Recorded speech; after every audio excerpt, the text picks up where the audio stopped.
Think I'll start off with a sip of coffee.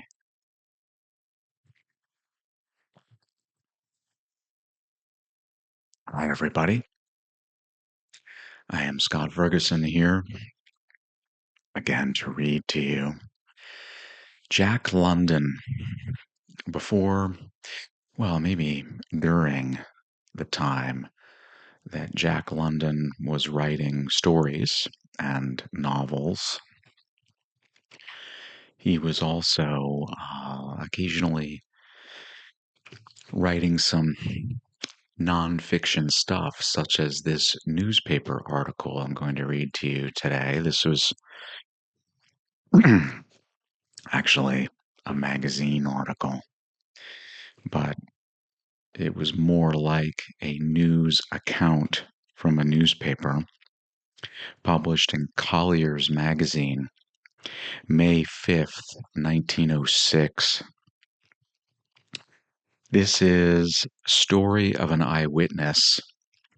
Eyewitness to what? Well, he was eyewitness to the aftermath of the great San Francisco earthquake of 1906. A devastating and truly a remarkable event. So let's go ahead and read Mr. London's account without any further commentary, shall we? I have a printout of this. Of course, it's in the public domain. All right. Just take it in as information. No need to be distressed. Just appreciate the incredible power of these events.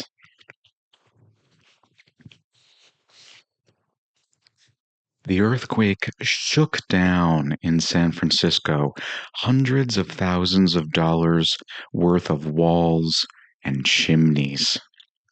But the conflagration that followed burned up hundreds of millions of dollars worth of property. There is no estimating within hundreds of millions the actual damage wrought. Not in history has a modern imperial city been so completely destroyed. San Francisco is gone. Nothing remains of it but memories and a fringe of dwelling houses on its outskirts. Its industrial section is wiped out. Its business section is wiped out. Its social and residential section is wiped out. The factories and warehouses, the great stores and newspaper buildings, the hotels and the palaces of the nabobs are all gone. Remains only the fringe of dwelling houses on the outskirts of what was once San Francisco. Within an hour after the earthquake shock, the smoke of San Francisco's burning was a lurid tower visible 100 miles away. And for 3 days and nights, this lurid tower swayed in the sky, reddening the sun, darkening the day, and filling the land with smoke. On Wednesday morning at 5:15 came the earthquake. A minute later, the flames were leaping upward in a dozen different quarters south of Market Street, in the working class ghetto, and in the factories. Fires started. There was no opposing the flames. There was no organization, no communication. All the cunning adjustments of a 20th century city had been smashed by the earthquake. The streets were humped into ridges and depressions and piled with the debris of fallen walls. The steel rails were twisted into perpendicular and horizontal angles. The telephone and telegraph systems were disrupted, and the great water mains had burst. All the shrewd contrivances and safeguards of man had been thrown out of gear by 30 seconds twitching of the earth crust. I'm going to read the subtitles in this article, by the way. The next one is "The Fire Made Its Own Draft." By Wednesday afternoon, inside of 12 hours, half the heart of the city was gone. At that time, I watched the vast conflagration from out on the bay. It was dead calm. Not a flicker of wind stirred, yet from every side wind was pouring in upon the city. East, west, north, and south, strong winds were blowing upon the doomed city. The heated air rising made an enormous suck. Thus did the fire of itself build its own colossal chimney through the atmosphere. Day and night this dead calm continued, and yet, near to the flames, the wind was often half a gale, so mighty was the force. Wednesday night saw the destruction of the very heart of the city. Dynamite was lavishly used, and many of San Francisco's proudest structures were crumbled by the man himself into ruins, but there was no withstanding the onrush of the flames. Time and again, successful stands were made by the firefighters, and every time the flames flanked around on either side or came up from the rear and turned to defeat the hard-won victory.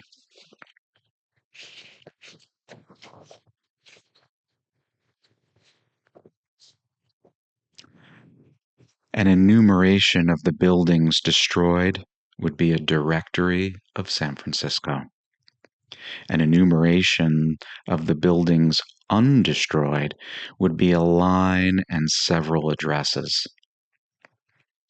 An enumeration of the deeds of heroism would stock a library and bankrupt the Carnegie Medal Fund.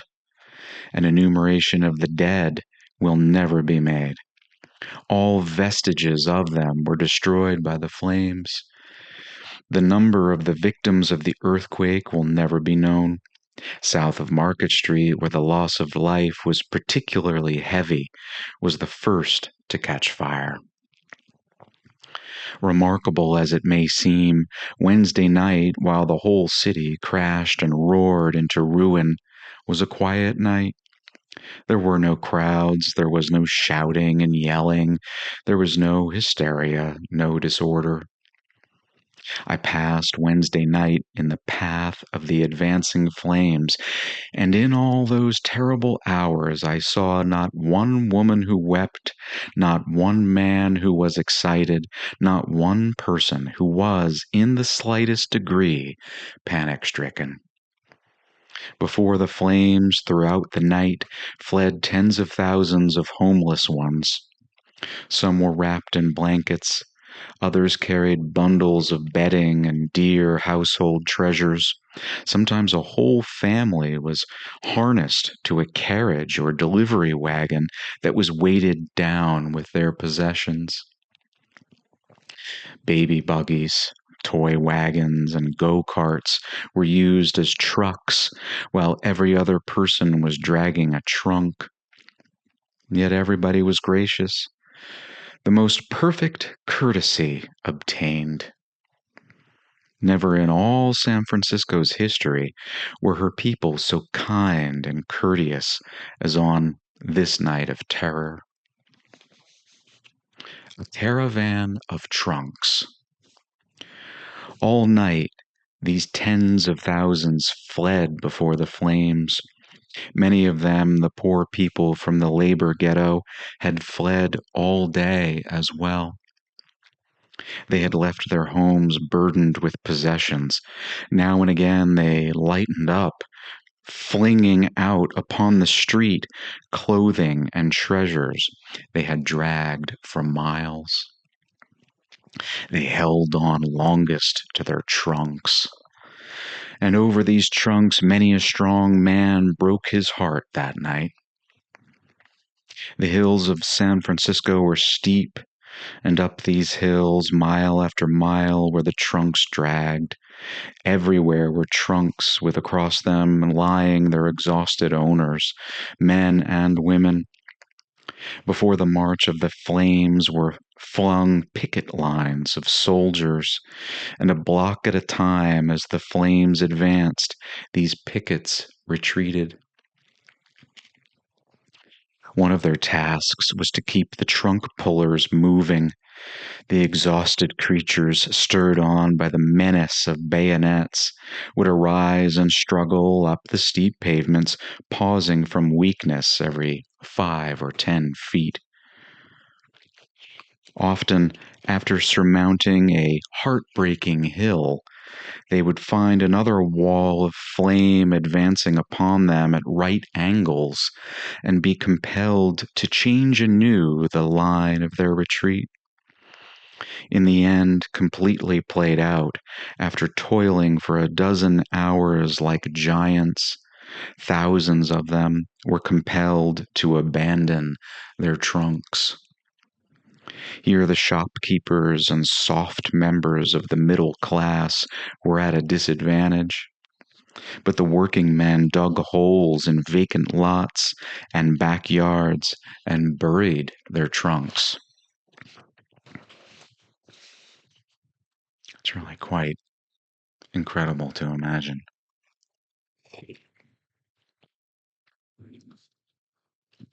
The doomed city. At 9 o'clock Wednesday evening, I walked down through the very heart of the city. I walked through miles and miles of magnificent buildings and towering skyscrapers. Here was no fire. All was in perfect order. The police patrolled the streets. Every building had its watchman at the door. And yet it was doomed, all of it. There was no water. The dynamite was giving out, and at right angles, two different conflagrations were sweeping down upon it. At 1 o'clock in the morning, I walked down through the same section. Everything still stood intact, yet there was no fire, and yet there was a change. A rain of ashes was falling. The watchmen at the doors were gone. The police had been withdrawn. There were no firemen, no fire engines, no men fighting with dynamite. The district had been absolutely abandoned. I stood at the corner of Kearny and Market in the very innermost heart of San Francisco. Kearny Street was deserted. Half a dozen blocks away, it was burning on both sides. The street was a wall of flame, and against this wall of flame, silhouetted sharply, were two United States cavalrymen sitting their horses, calming, watching. That was all. Not another person was in sight. In the intact heart of the city, two troopers sat their horses and watched. Spread of the conflagration. Surrender was complete. There was no water. The sewers had long since been pumped dry. There was no dynamite. Another fire had broken out further uptown, and now from three sides conflagrations were sweeping down. The fourth side had been burned earlier in the day.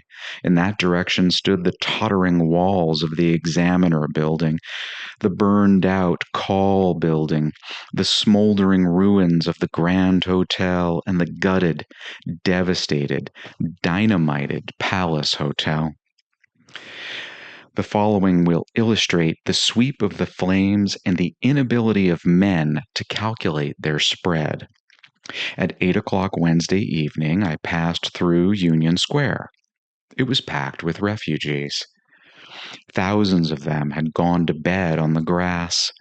Government tents had been set up, supper was being cooked, and the refugees were lining up for free meals. At 1:30 in the morning, three sides of Union Square were in flames. The fourth side, where stood the great St. Francis Hotel, was still holding out. An hour later, ignited from top and sides, the St. Francis was flaming heavenward. Union Square, heaped high with mountains of trunks, was deserted. Troops, refugees, and all had retreated. It was at Union Square that I saw a man offering $1,000 for a team of horses. He was in charge of a truck piled high with trunks from some hotel. It had been hauled here into what was considered safety, and the horses had been taken out. The flames were on three sides of the square, and there were no horses. Also, at this time, standing beside the truck, I urged a man to seek safety in flight. He was all but hemmed in by several conflagrations. He was an old man and he was on crutches. Said he, "Today is my birthday. Last night I was worth $30,000. I bought 5 bottles of wine, some delicate fish, and other things for my birthday dinner. I have had no dinner, and all I own are these crutches." I convinced him of his danger and started him limping on his way. An hour later, from a distance, I saw the truckload of trunks burning merrily in the middle of the street. On Thursday morning at 5:15, just 24 hours after the earthquake, I sat on the steps of a small residence on Nob Hill. With me sat Japanese, Italians, Chinese, and Negroes, a bit of the cosmopolitan flotsam of the wreck of the city. All about were the palaces of the nabob pioneers of '49. To the east and south, at right angles, were advancing two mighty walls of flame. I went inside with the owner of the house on the steps of which I sat. He was cool and cheerful and hospitable. Yesterday morning, he said, I was worth $600,000. This morning, this house is all I have left. It will go in 15 minutes. He pointed to a large cabinet. That is my wife's collection of china. This rug upon which we stand is a present. It cost $1,500. Try that piano. Listen to its tone. There are few like it. There are no horses. The flames will be here in 15 minutes.